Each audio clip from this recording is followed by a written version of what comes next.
Olá, queridos irmãos, é um prazer mais uma vez estar aqui com vocês nessa noite. E aí, você já leu a sua Bíblia hoje com a sua família?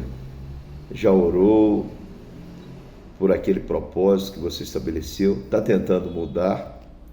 Coisa boa. Estamos juntos durante todo esse ano de 2024 e, se Deus quiser, até terminarmos esse projeto de lermos toda a Bíblia em família. Hoje, dia 13, nós vamos estudar, falar um pouquinho do capítulo 13. No capítulo 12, fala que Abrão, Sarai e Ló, seu sobrinho, foram para o Egito, porque havia fome naquela terra em que a qual Deus havia levado a Abrão e sua família. Ele foi então para o Egito. E no comecinho aí do capítulo 13, nos diz que Abrão era muito rico. Ou seja, Abrão prosperou mesmo em meio às dificuldades. O justo, ele é chamado para caminhar não pelo que vê, não diante das circunstâncias difíceis, não são elas que determinam o resultado.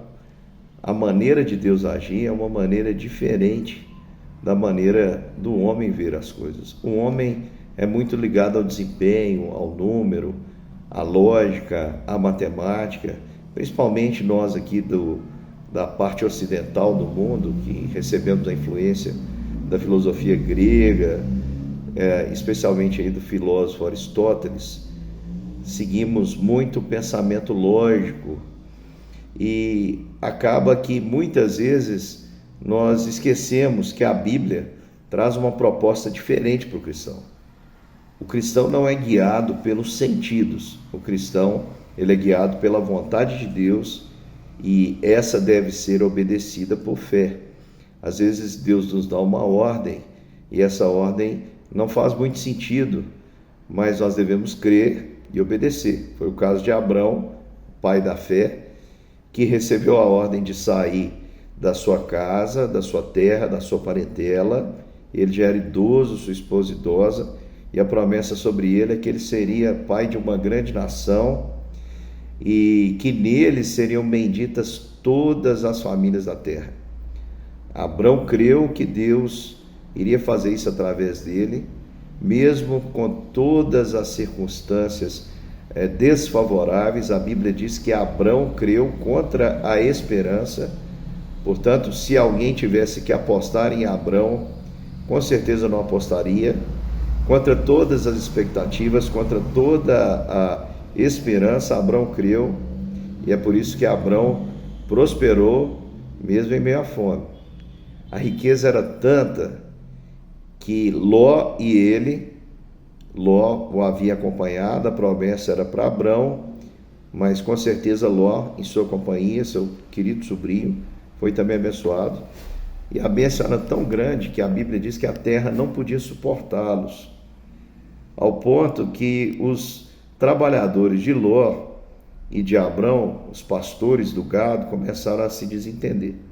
E Abrão, como um homem sábio, orientado por Deus, pelo divino, pelo eterno, ele tomou uma decisão. Ele disse: Ló, nós somos parentes, é mais importante o nosso relacionamento do que as coisas.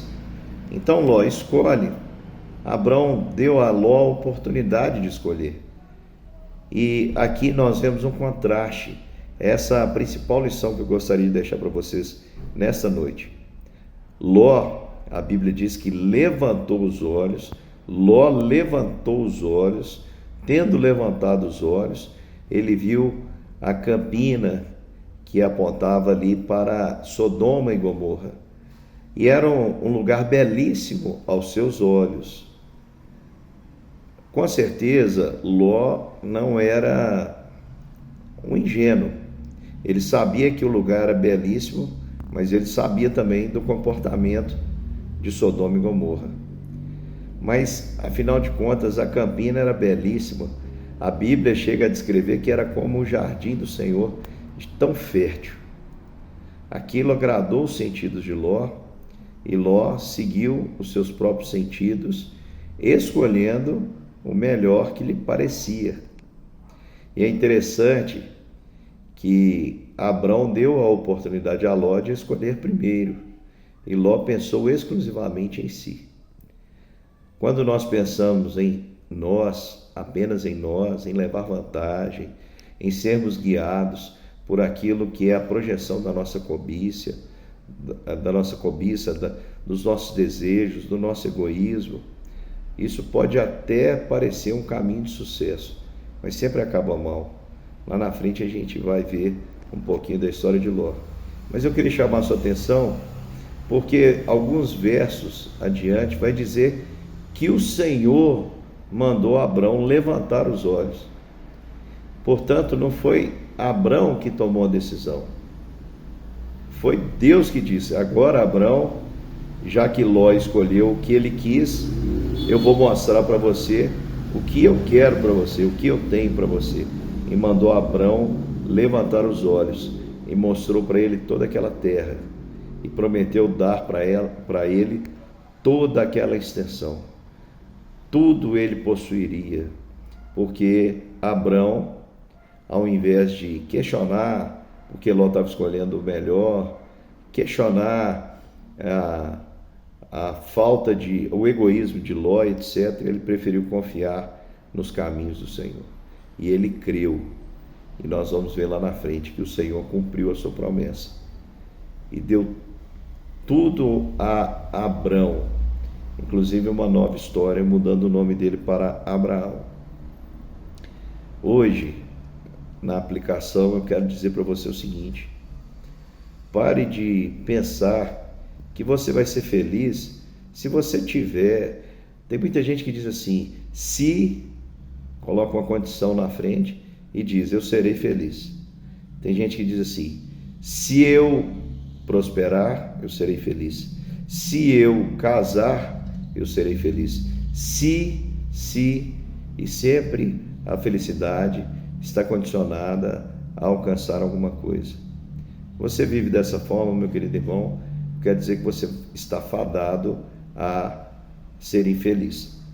Porque a nossa cobiça, ela não tem limite.